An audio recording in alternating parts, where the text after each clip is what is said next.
Bonjour, je suis Nina Barumina, une extraterrestre qui est rentrée dans le corps d'une personne d'un ACV cérébral.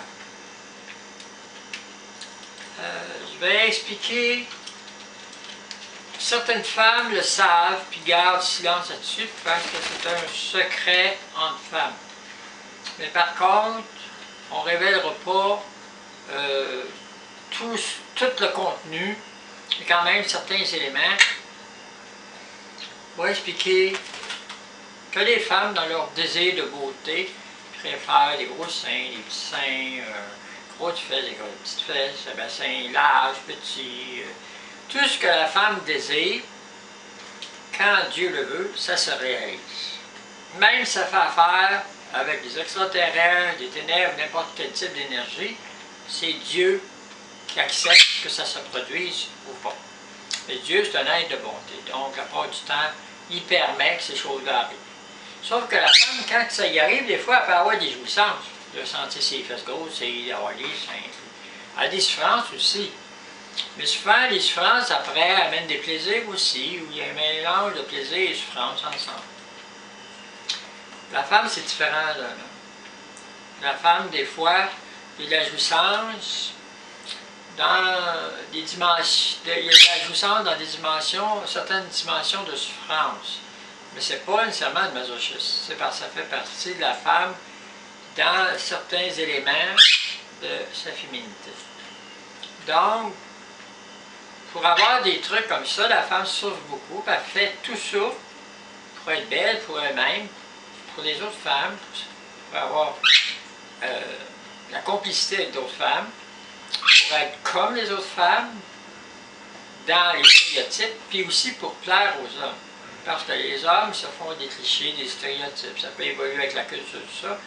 Qu'est-ce que l'homme, qu'est-ce que la femme qui attire l'homme dans le principe physique?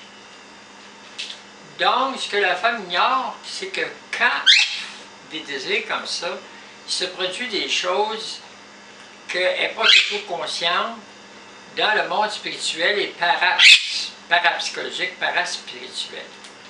Donc, il y a des espèces d'énergie, de bourreaux, qui, par exemple, pour des fesses, visent des plaques de métal dans les os. Des vrais boulons, puis des vraies vis, là, c'est drillé dans, puis ça fait ouvrir, ça fait éclater, ça brise le corps initial.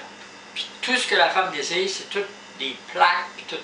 Même si c'est une chirurgie par un médecin et un chirurgien ordinaire, dans le monde spirituel, il se produit d'autres choses. Donc, tôt ou tard, dans sa vie, à un moment donné, soit qu'il y a un accident, elle tombe dans le coma, ou elle a pris une drogue, ou elle a pris de l'alcool, ou elle rêve, elle va voir un film, si vous voulez, elle va voir comme un sentier, un chemin, qui va être étroit, haut. Il y a des éléments dedans, puis elle va se voir. Elle va se voir tout ce qu'elle a fait, puis elle va voir les plaques qu'elle a eues, puis elle va voir tout ce qui s'en vient pour elle dans le futur.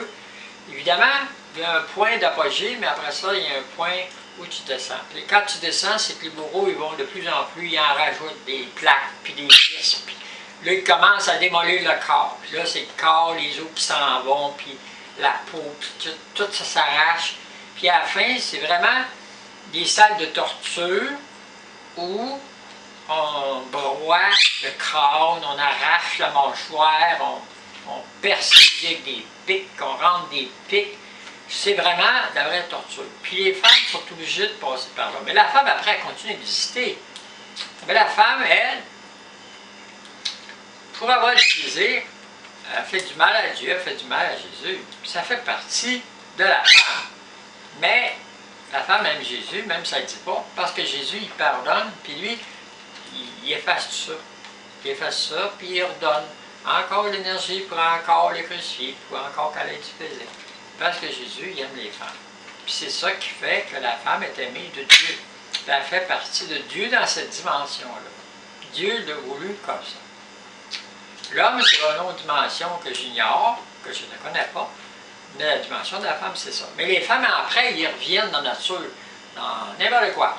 Tous, on appelle ça dans Marie, parce que la Vierge Marie, c'est la nature. C'est la partie divine de la nature. Dieu, lui, c'est la partie spirituelle, mais Marie, c'est la partie spirituelle aussi de la femme, mais une partie dans la nature, les fleurs, les plantes, les animaux, tout. Donc, quand tu t'en vas dans Marie, il y a des temps où, par exemple, les maris sont, par exemple, peuvent être des fourmis, peuvent être des sauterelles, peuvent être des guêpes, des abeilles, peuvent être n'importe quoi. Il y a des temps où les femmes sont ça. Ben, ils peuvent être d'autres choses aussi, puis être n'importe quoi. Mais évidemment, quand tu es d'autres choses, tu as ton esprit de femme, puis tu es dans un insecte, ou dans une bactérie, ou dans une roche, ou dans une plante, ou dans un fruit, puis il y a quelqu'un qui va te manger, puis il va te croquer, puis tu vas le sentir, puis il va te digérer, puis après ça, tu t'en vas à les matières fécales ou urinaires, puis tu t'en vas. Tu vis tout ça, parce que la femme, on est ça. On est quelque chose qui revient tout le temps. On est la vie. On donne la vie, on est la vie. Puis les accouchements, c'est encore beaucoup d'autres choses, des principes encore plus complexes. Donc, les pauvres petites filles, accepter d'être une femme, Dieu l'a voulu, parce que avant d'être une petite fille, dans votre autre vie, vous étiez peut-être un homme que Dieu a décidé de changer en femme, par d'autres des opérations, ou que lui-même l'a changé avant que vous rentrez. Accepter la volonté de Dieu d'être une fille, et de vivre tout ça. Par contre, il peut y avoir des exceptions, quelquefois, parce que Dieu ne fait pas des normalités et des généralités. C'est un être d'exception qui, des fois, choisit quelqu'un et dit « Toi, j'ai besoin de toi, tu vas devenir un ange pour moi. » Mais même les anges, ils servent à Dieu, puis après ça, ils s'en débarrassent. Ils s'en vont dans d'autres lieux où ils finissent tranquillement. Tout le monde monte, puis après ça, il y a un déclin. Et Dieu, c'est pareil. Il monte, puis après ça, il y a un déclin. Le Christ, ça va être différent parce que lui, il a vécu le déclin, puis il est rentré dans l'éternité, au-dessus de tout, à côté de Dieu, puis à cause de ce qu'il a fait, son Père a une particularité dans le Créateur, donc il peut s'asseoir à côté du Créateur, son Père, puis Jésus aussi à côté du Créateur initial qui a tout créé, tous les mondes, les dieux, les dimensions. Donc, le Dieu de la terre, c'est un des dieux les plus puissants, puis le Christ aussi.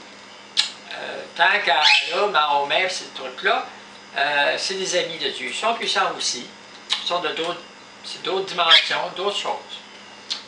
Donc, je ne m'embarquerai pas à dire qu'une religion est meilleure que l'autre. Il n'y a pas de question de religion, là. C'est des questions d'appartenance à un Dieu. Ouais, c'est tout. Moi, je suis un extraterrestre, puis c'est tout. Qui n'a pas été créé par votre Dieu. Il n'a jamais eu de pénis. Mais sur la terre, le corps que j'ai, lui, il a vécu des affaires, même pas moi. Alors, je suis obligé de vivre avec ce truc-là, mais c'est pas ma dimension à moi.